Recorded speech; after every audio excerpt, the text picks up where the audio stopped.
ओम श्री गुरुभ्यो नमः हरिः ओम सदाशिवसमारम्भां शङ्कराचार्यमध्यमाम् अस्मदाचार्यपर्यन्तां वन्दे गुरुपरम्पराम्. Om. In the last session, we looked at the sixth adhyaya or sixth chapter of the Chandogya Upanishad and the Tattvamasi Mahavakya that appears in the Chandogya Upanishad. The Purva Pakshi, the Nyayamritakara, had said that the reading of the mantra where the Mahavakya occurs, this mantra is repeated 9 times across the 6th chapter. In each of those occasions, the Nyayamritakara's contention is that the reading of the mantra should be Atatvamasi, not Tattvamasi. Therefore, the identity between the Jiva and the Ishvara that the Advaitin holds is actually not revealed at all by the Tattvamasi mantra, because the mantra itself is not Tattvamasi, it should be Atattvamasi. And his rationale for why the reading should be Atattvamasi and not Tattvamasi is because none of the examples actually reveal identity at all. And in fact, they are incompatible if identity was the message that was conveyed. So these were the objections that he had raised. In Nyaya Shastra, for example, there is an anumana, an inference. Shabdo nityaha kritakatvat ghatavat. And here, the interpreter of that anumana says that Shabdo nityaha, the padacheda in the phrase Shabdo nityaha, must mean Shabdaha anityaha and not Shabdaha nityaha, because the example Ghatavat, like the pot, means that the split should be Shabdaha Anityaha, because the Ghata is not Nitya, and therefore because the Ghata is not Nitya, it is Anitya, the exemplified, the Paksha must also refer to Shabda being Anitya only and not Nitya. So just like we have that sentence Shabdo Nityaha, which is assumed to mean Shabdaha Anityaha, similarly Sa Atma Tattvamasi must mean Sa Atma Atattvamasi, because the various examples that have been quoted in the Chandogya Upanishad lead us to believe that the reading should be Atattvamasi, not Tattvamasi. This was the contention of the Nyayamritakara. So yesterday we had looked at the first instance when the word Sa Atma Tattvamasi appear, and this was in the 8th khanda or subchapter of the Chandogya Upanishad Shashtadhyaya. Now we will look at the 9th khanda and the example given in the 9th khanda. In the 9th subchapter of the Chandogya Upanishad 6th adhyaya, Uddalaka Aruni tells his son, Yatha Somya Madhu Madhukruto Nistishtanti Nanatyayanam Vrikshanam Rasan Samavaharam Ekatam Rasam Gamayanti. So he gives the example of honeybees that collect the nectar from different flowers. From flowers belonging to different trees. So sometimes it will be the flowers that are there in a rose. There will be flowers that are from a mango tree. There will be flowers that are from different kinds of trees, from neem trees, etc. And then each of the essences are different. So when you taste the nectar from, say, the neem flower or the mango flower or the rose flower, it will individually taste different. But once the bees gather the nectar and add it to their hive, the honey that is created in the hive, which comprises a mixture of so many different kinds of individual nectars from individual flowers, each with individual tastes. Once it joins up and merges and becomes one honey, it is very difficult to separate that. In fact, it is not possible to separate the various different kinds of nectars once it has all been combined into one honey. And so the teacher in the Upanishad says, similarly, when all the jivas go into the deep sleep state and attain their higher nature, they do not know what their individual features are. There is no possibility of distinguishing oneself as I am a human being, I belong to so and so gotra, I have these relatives, this is my house, these are my friends. All of that differentiation, that individual characterization is lost in the deep sleep state when one has resolved himself into the higher state. So the example of the honey or nectar from different flowers coming together to form a honey, and in that honey one is unable to distinguish between the nectar from any one particular flower. All the individual characterization is lost. So that is the teaching that Uddalaka Aruni gives using the honey bee and the nectar example. Now the Purvapakshi interprets that example slightly differently. What he says, when the nectar from different trees are being talked about, it is not as though the nectar from different trees give up their mutual differences before merging with the honey. Nor can you say that those differences themselves are illusory. So it is not. So there are two things he's saying. The first thing he's saying is that the differences that exist between the different nectars are not given up when that merger happens into honey. Similarly, it is not a case that before that difference was an illusory difference, and after that it is proved to be false when it's combined into the honey. So the absence of difference there is not indicative of the difference itself being illusory in the past, and that illusory difference going away when it becomes honey. Rather, what he says, just like different strands of cloth come together and combined into a cloth which is different from the threads themselves. So, the combination of different threads creates a new entity called a cloth. Similarly, a combination of different nectars from different flowers combines with each other to create a previously non-existent honey.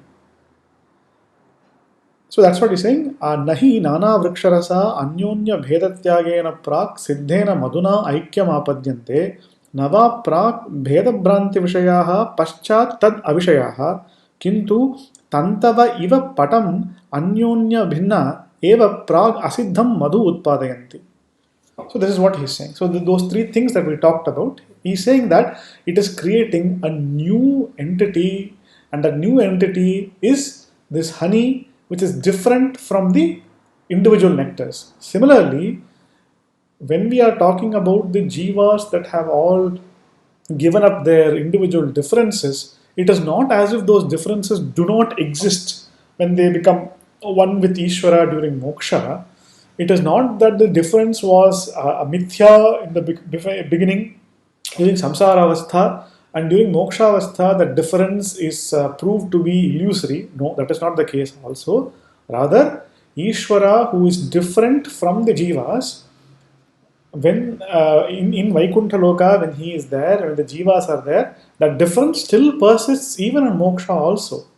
So it is that difference does not go away, and therefore, when difference is being taught in the example, how can you say that aikyam is being taught in the exemplified in the darshtantam? If the drishtantam is talking about differences, the darshtantikam will not talk about aikyam or identity.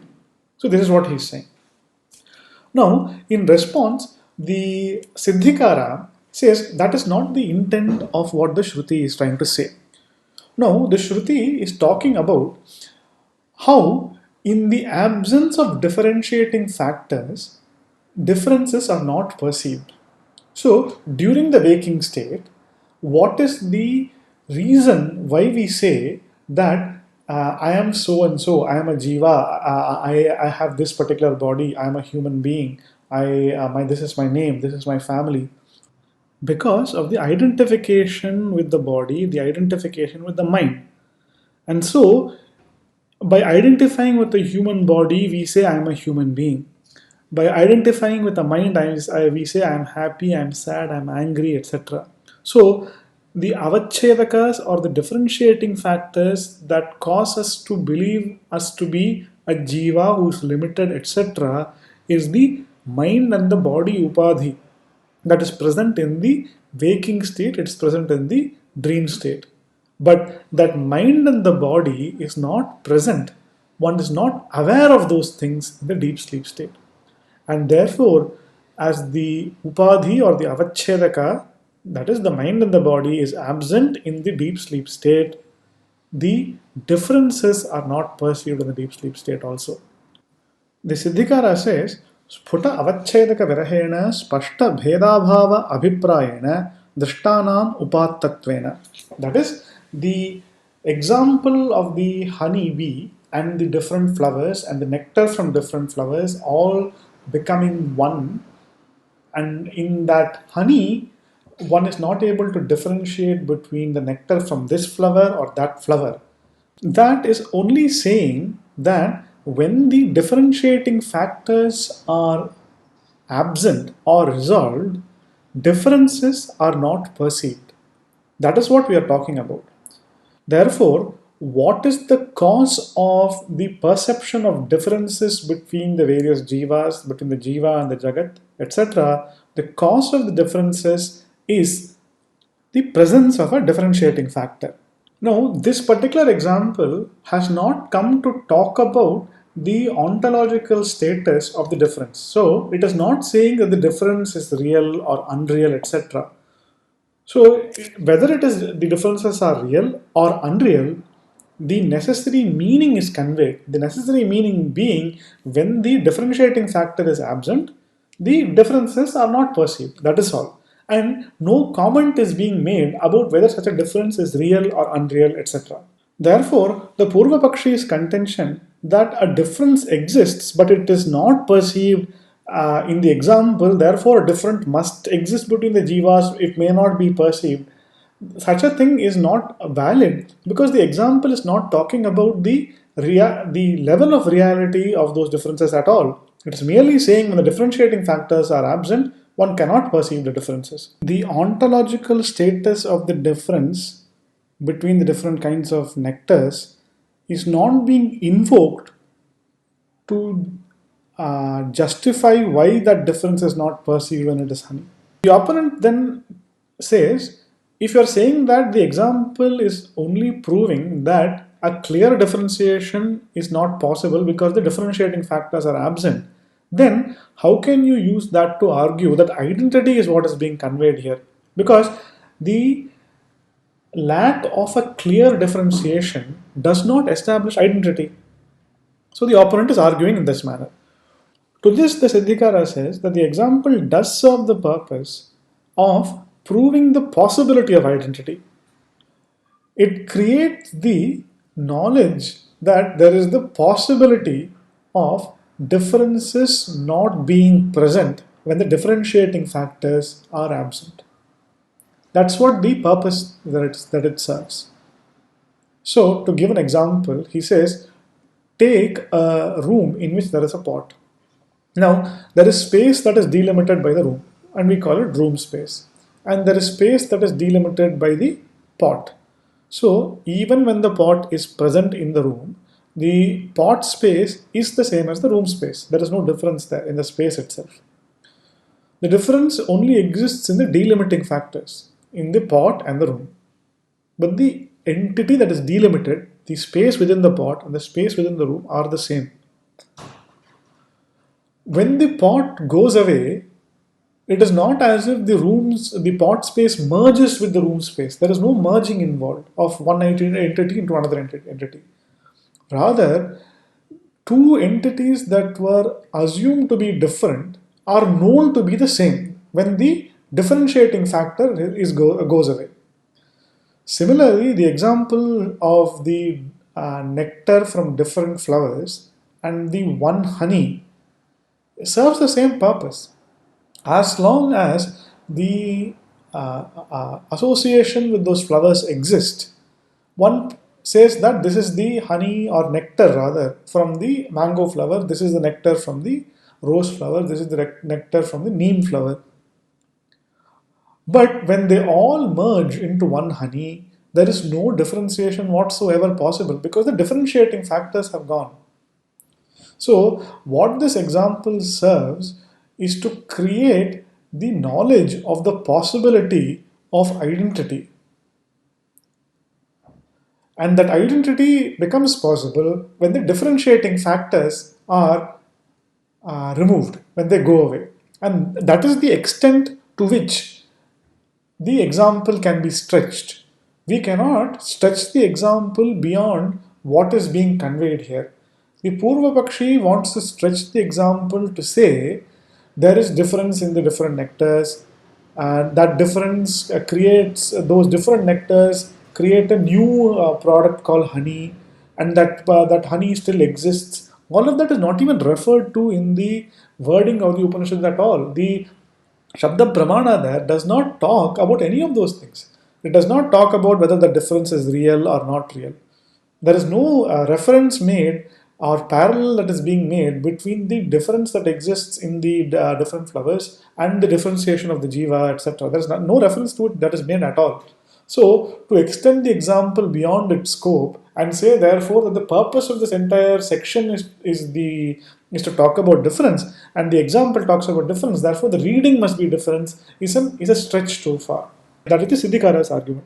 The opponent goes further and he says the third mantra of the Navam Khanda, ninth Khanda, says Ta iha vyagro va simho va vrako va varaho va kito va patango va damsho va mashako va yadyad bhavanti tada bhavanti. That is, in the deep sleep state, the jiva is not aware of who he is in the waking state. And once he leaves the deep sleep state and he comes back into the waking state, he assumes the same role that he had before he went to sleep. The Purva Pakshi is using this to argue that the Upanishad is saying that the deep sleep state, where the jiva is unaware of anything, he is unaware of his own difference with Paramatma, and that is the reason why, upon waking up, he goes back into samsara. So he's turning the table here on us Advaitins, and he's saying that it is the lack of knowledge of the difference with Paramatma that is the cause for samsara. So what do we as Advaitins say? We say the reason why samsara exists is because we do not know our true nature as being identical with Paramatma, and therefore we are in samsara. He's saying, no. The reason why you are in samsara is because you are unaware of the difference that you have with Paramatma, which is why in the Upanishad, after talking about not knowing anything in the deep sleep state, the Upanishad talks about reverting back into samsara by saying he takes on the role of a tiger, a lion, etc. Meaning that he reverts back into his original state as whatever he was there before going to sleep, he goes back into the same state, and it is because of this lack of Bheda Jnana. This is actually quite amusing, and the Siddhikara says that is a stretch too far. Because the Upanishad, all that it is saying is that him being a lion or a tiger in the Jagrat Avastha, in the waking state, he is not aware of it in the sleep. That is all. It is not saying that him not knowing that he is different from Sat is the cause for him to revert back into being a lion or a tiger. That is certainly not the case. All the Upanishad is saying is that the identification that the jiva has with the body as a lion or a tiger or a human being, that identification does not persist in the deep sleep state. Now, because of that, one cannot argue that the lack of knowledge of the difference from Sat is the cause for samsara to persist in the waking state. That is certainly not the intention at all. And if you look at the Upanishad wording itself, it says, Sati sampadhyana viduhu sati sampadhyamahe iti. So, what is not known that they are one with Sat in the deep sleep state. They do not, being one with Sat itself, they do not know that they are one with Sat. And it is the absence of this knowledge of identity with the Sat which is the cause for them to come back due to their Purva Vasana as a human being or a lion or a tiger or a mosquito or a fly. Now, the reason why this example is given is that every night one becomes one with Sat. The natural question that emerges is that if you are becoming one with Sat, how come you are not becoming free upon waking up? Why do you wake up and then again assume the form of the lion or the tiger or the human being or the fly? And the Upanishad is saying the reason why they are not freed is because they do not know they are identical with Sat. That is why when they wake up, their Purva Vasana or their previous later impressions kick in. And the previous Vasana tells them that they are a human being, that they are a fly, they are a mosquito, they are a lion or a tiger. And so in the waking state they go back to the same old story and say, I am a human being, I am this, I am that, etc.